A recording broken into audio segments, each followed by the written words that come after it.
이번에는 합성보에 대해서 알아보도록 하겠습니다. 합성보라 하면 두 가지 이상의 재료로 이루어져 있지만 그 변형 형상은 단일보와 동일하게 작용하는 그런 보를 말합니다. 예를 들면 여기서는 두 가지 재료가 붙어져 있는 복합보를 보여주고 있고요. 또는 가운데 심 부분이 크고 외곽 부분에 다른 물질을 붙인 이런 보일 경우를 우리가 샌드위치 보, 또는 콘크리트에 철근이 이렇게 박혀 있는 철근 콘크리트 보, 이런 것들이 합성보라고 말할 수 있겠습니다. 이런 합성보의 문제를 풀 때 가정은 첫 번째가 비록 이종 제로이지만 상대 운동이 없다.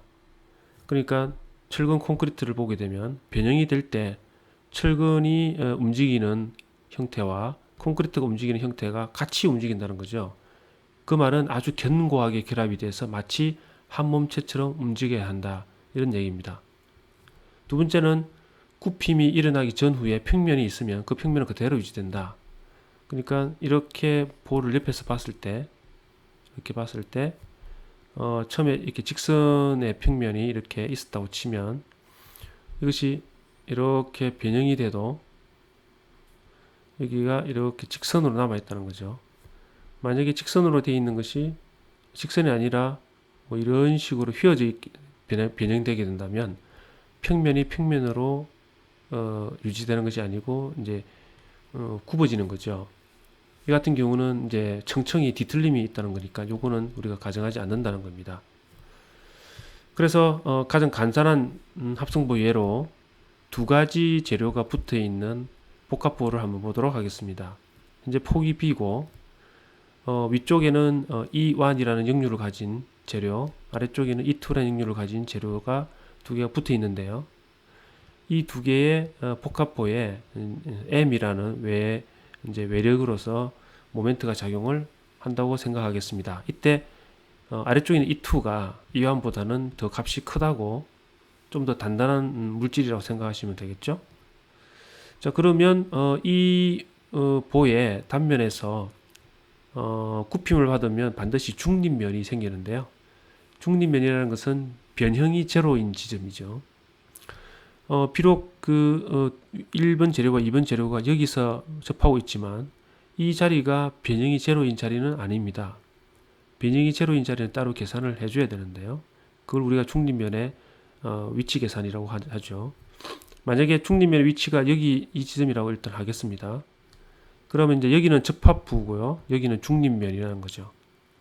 그러면 이 물체가, 이 보가 변형을 받으면 중립면이니까 당연히 이제 변형률 분포를 보면, 이 높이 방향으로의 변형률 분포를 보면 중립면에서는 당연히 변형이 일어나지 않기 때문에 0이고요. 그리고 위쪽으로 갈수록 선형적으로 변형률이 늘어나고 아래쪽은 갈수록 선형적으로 줄어들게, 이런 모양으로 변형률이 나타납니다. 근데 시그마는 이제 이 입실론이니까요.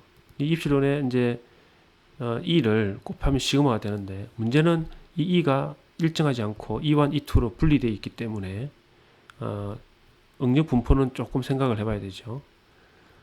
일단 중립면을 라인을 쭉 그어보면 여기쯤 나오고, 그리고 접합부를 라인을 그어보면 여기쯤 이렇게 나옵니다. 그러면 입실론에다가 그 E 값을 곱해주면 되는데요. 현재 이 접합되어 있는 요 접합부를 중심으로 여기를 이렇게 선을 그어보면 위쪽은 이제 E1을 곱해주고 아래쪽은 E2를 곱해주는 거죠. 그래서 여기에 있는 이 값에 E1을 곱해주면 이런 식으로 나올 겁니다. 가다가 여기서 끝나겠죠. 재료가 여기서 끝나니까요. 그 다음에 아래쪽 부분은 E2를 곱해주는데, 아래쪽 부분은 여기 중립면을 중심으로 위쪽에 살짝 있고 아래쪽에 더 이렇게 있습니다. 그 위쪽에 살짝 되는 것도 이제 이 값이 E1, E2가 더 크니까 여기서 이렇게 기울기가 더 커지겠죠. 더 큰 값을 곱해주기 때문에. 이렇게 됩니다. 그래서 이거를 지워서 자세히 보면 여기에 시그마의 분포가 이렇게 하다가 이렇게 청이 지는 것을 이렇게 볼 수가 있습니다. 이것이 이제 응력 분포가 되겠고요.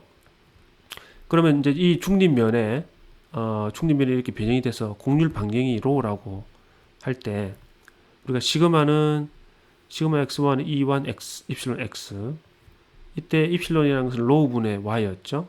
이 로우는 곡률 반경이고요.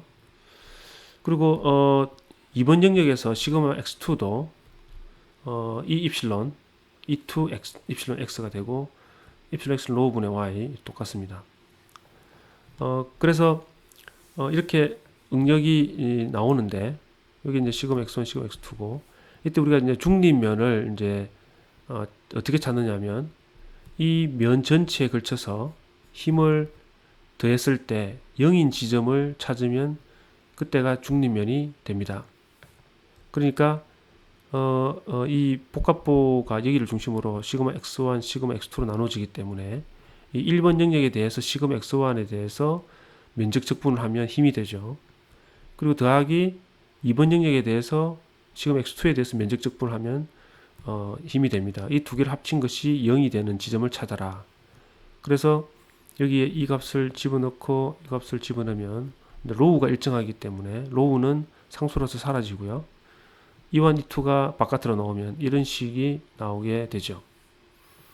그래서 이 문제를 풀면 이제 중립면의 위치가 나옵니다. 실제 하나의 예를 들어보면 폭이 B이고 위쪽 재료가 높이가 H1, 아래쪽 재료가 높이가 H2인 복합보를 생각을 해보면 여기서 우리가 만약에 중립면의 위치를 여기쯤 잡고요. 이것의 위치가 현재 좌표축을 잡기를 아래쪽으로 가는 것을 플러스 Y로 잡았습니다. 이쪽은 이제 플러스 G고요. 그러면 여기서 경계면에서 이 중립면까지 거리를 A라고 하고 이 A를 한번 구해 보도록 하겠습니다. 그러니까 좌표축이 이렇게가 플러스 Y니까요. 현재 이 위치는 마이너스 A의 위치가 되겠죠. 그래서 중립면의 위치는 힘의 합력이 0인 지점인데요. 앞에서 이야기했듯이 이렇게 두 개의 영역에서 단면 1차 모멘트를 더해가지고 0이 되는 지점을 찾으면 되겠습니다. 그러면 1번 영역에서는 적분의 구간이 여기서부터 여기까지, 여기가 바로 이거죠. 그리고 여기는 밑에는 마이너스 A고요. Y, 그리고 폭이 B고 그 두께가 DY인 이런 작은 적분조수로 생각하면 DA가 BDY로 되죠. 그리고 2번 영역에서도 마이너스 A부터 H2 빼기 A 이렇게 해서 YBDY는 해서 합친 게 제로가 돼야 된다. 그럼 이거는 이제 B가 상수로서 다 바깥으로 나가고 적분이 쉽게 됩니다. 이렇게 적분이 쉽게 되고 이 식을 쭉 이렇게 풀면 드디어 A 값이 이렇게 결정이 됩니다. 이 A 값은 여기서 이야기한 것처럼 이 두 개의 경계면에서 얼마 떨어지느냐. 그래서 그때 중립면 위치를 결정할 수가 있게 되고요. 만약에 H2와 H1이 이런 관계를 맺고 있고 E2와 E1이 이런 관계를 맺고 있다면 이걸 여기다 대입을 하면 그때 높이는 이런 식으로 쉽게 구할 수가 있습니다. 이렇게 중립면이 구해졌고요. 그리고 이때 이 가해지는 M, 외력 M과 그 이제 E1, E2 등등의 관계식을 한번 뽑아보도록 하겠습니다. 쿠피 모멘트 M은 인테그럴 시그마 x의 YDA인데요. 이것도 두 개의 재료로 되어 있기 때문에 1번 영역과 2번 영역의 합산으로 할 수가 있습니다. 1번 영역에서는 시그마 x가 요 식을 대입을 하면 되고요. 2번 영역에서는 이제 이 식을 대입을 해서 뽑아내면 이렇게 되는데 이때 이 부분은 우리가 1번 영역에서의 I1이죠. 단면 2차 모멘트. 여기는 2번 영역에서의 I1이고요. 그래서 I2이고요. 그래서 정리를 하면 이렇게 나옵니다. 따라서 쿠피 모멘트 M과 곡률 로우분의 1의 관계는 이렇게 결정이 되게 되겠습니다. 합성보를 계산할 때 환산 단면을 이용하는 것도 좋은 방법이 되는데요. 환산 단면이라는 것은 이렇게 됩니다. 현재 지금 이 그림에서 E2가 E1보다는 더 이제 큰 값이고 좀 더 단단한 재료라고 볼 수 있죠. 만약에 E2를 E1으로 대체하면 어떻게 될까요? 현재 이 모양을 그대로 유지한 채 E1으로 바꾸면 전혀 다른 문제가 되죠. 대신에 E1으로 바꾸는 대신에 폭을 늘린다든지 높이를 조정한다든지 이렇게 하면 그 차이 나는 만큼을 메꿀 수가 있겠죠. 현재 이 예제에서는 이제 폭을 현재 이 폭은 B인데요. 이걸 N배 늘린 NB로 바꾸고 그리고 재료는 여기 E1이 여기도 E1이 되겠죠. 이렇게 되면 이렇게 바꾸면 이 보의 그 능력이 이 합성보의 능력과 같다는 겁니다. 이렇게 할 때 우리가 이런 폭을과 면적을 정하는 것을 우리가 환산단면이라고 부릅니다. 그래서 이 NB를 한번 계산을 해보도록 하겠는데요. 시그마는 로우 분의 2y이므로 1번 영역에서 시그마 x1은 로우 분의 2y인데 이때 이 그 로우 분의 1이라는 공률 반경, 로우 분의 1이라는 공률 반경은 앞서서 설명드린 것처럼 여기 나와 있는 것처럼 로우 분의 1은 E1, I1 플러스 E2, I2 분의 M 이렇게 됩니다. 그래서 그 부분을 대체를 해서 집어넣으면 이렇게 나오고 그리고 윗과 아래를 E1으로 나누면 이렇게 나오겠죠.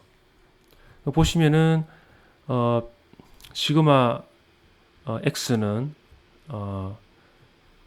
MY를 I로 나누었는데요. I를 보시면 I1하고 그 다음에 I2에다가 이만한 팩트만큼이 곱해진 걸 볼 수 있죠. 환산이 된 거라는 걸 알 수가 있죠. 그리고 이번 영역에 대해서도 동일한 방법으로 로우 분의 1을 대치를 하면 이렇게 되고 E2로 나눠주면 이렇게 되죠. 그러면 원래 이제 이 자리에는 원래 I라는 이제 I 분의 MY 이게 이제 시그마죠. 그 I라는 자리가 들어가는데 이게 복합보이니까 I가 두 개로 이루어져 있는데 그거를 환산시켜 가지고 지금 이렇게 E1분의 E2라는 팩터가 곱해졌거나 또는 E2분의 E1이라는 팩터가 곱해진 것이죠. 그래서 합성보의 I라고 우리가 부를 수 있죠. 당연히 E1과 E2가 같다고 두면 즉 같은 재료면 우리가 잘 알고 있는 I분의 MY 이렇게 원래 식이 복구가 되고요. 만약에 E2하고 E1 사이에 E2는 N에 E1 이런 관계가 있다고 합시다. 그러니까 E2가 E1의 N배라는 얘기죠. 이렇게 해서 여기다가 이제 집어넣으면 시그마 X1은 I1 분의 N I2 MY 시그마 X2는 이렇게 되죠.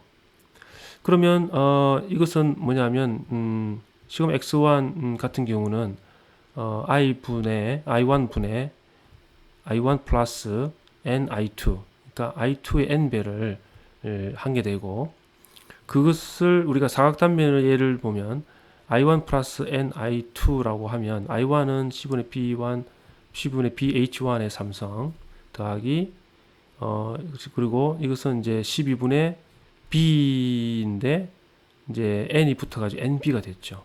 NBH2의 삼성이 됐습니다. 이 NB가 됐다는 얘기는 폭을 N배 늘렸다는 거죠. 그래서 그게 바로 이제 요 부분을 말하고 있는 것입니다.